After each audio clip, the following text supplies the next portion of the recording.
I liked geology, I liked biology, I thought I wanted to learn about astronomy, and I realized that vertebrate paleontology kind of allowed you to go in many directions. The women that we selected, their stories are as diverse and multifaceted as any you could imagine. I really have my ancestors long ago to thank for my early career boost, because the anthropologists were very interested in taphonomy. They were trying to separate what humans did to bones from what everything else did to bones.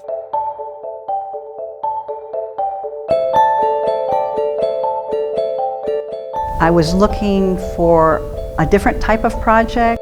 I also felt a certain responsibility to document the history of women in our field. And this includes not just researchers, but educators, illustrators, artists, preparators from around the world. I'm Annalisa Berta, Professor Emerita at San Diego State University.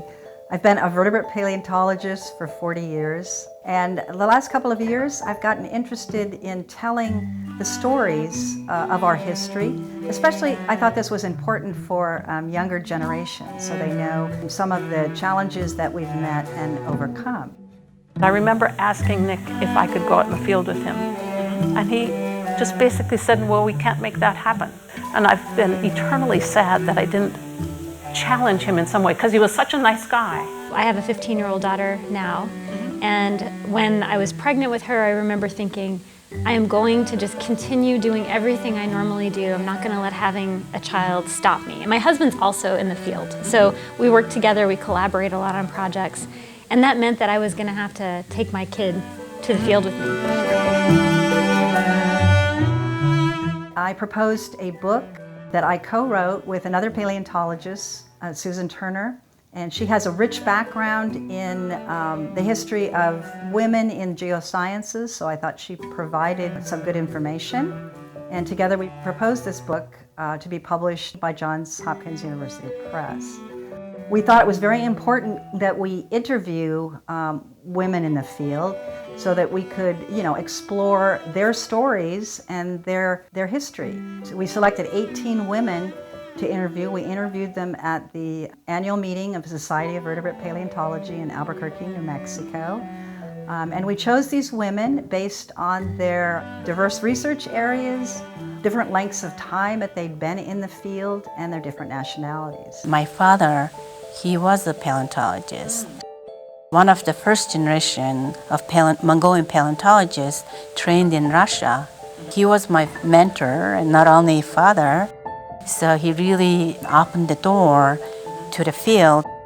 Like the most remarkable experience in the field was my excavation of more than 40 fossil whales in the Atacama Desert in Chile, in my country. We stayed in the field for a lot of weeks. We were excavating, discovering so many whales, but also other marine mammals, and for me that was, wow, was crazy. I've always been interested in my Chinese culture, and there's amazing fossils coming out of China at the time and still today. So I asked him to help me combine these two passions, and he contacted all the paleontologists working in China in the LA area, and I ended up working with Wang Xiaoming for my undergrad research.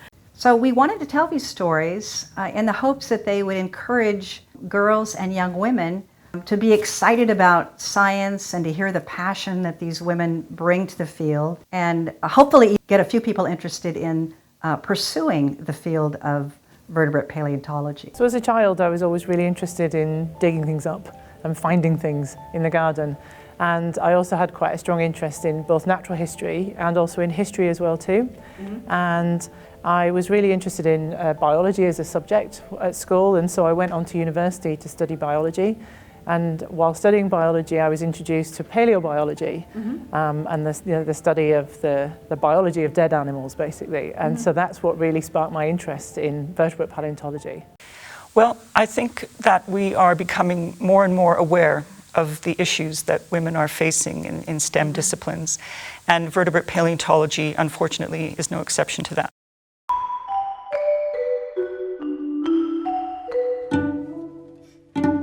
And I guess I would just like to say that I think women like myself at the stage of my career, it's so important for us to be mentors to young women in vertebrate paleontology. And so I really feel that Steve Gould has also been one of my mentors as well. And then also Kay Berensmeyer, part of our research team in working in Pakistan. And here was a very, bright, interesting, successful paleontologist who was also striking out in new directions. And that, in a sense, showed me that there's nothing to fear about being a woman in this field. And I just want to say that today the field is very diverse. We use traditional methods like comparative anatomy to describe fossils, but we also get information from chemistry, from physics. There's lots of new techniques and technologies. So the field itself is challenging, but it's also very welcoming. And it really is going to take this next generation of vertebrate paleontologists, especially women, to make these discoveries so that we can together work on deciphering the history of life. Even though you are your worst critic frequently, so believe in yourself, despite what you're thinking, believe in yourself.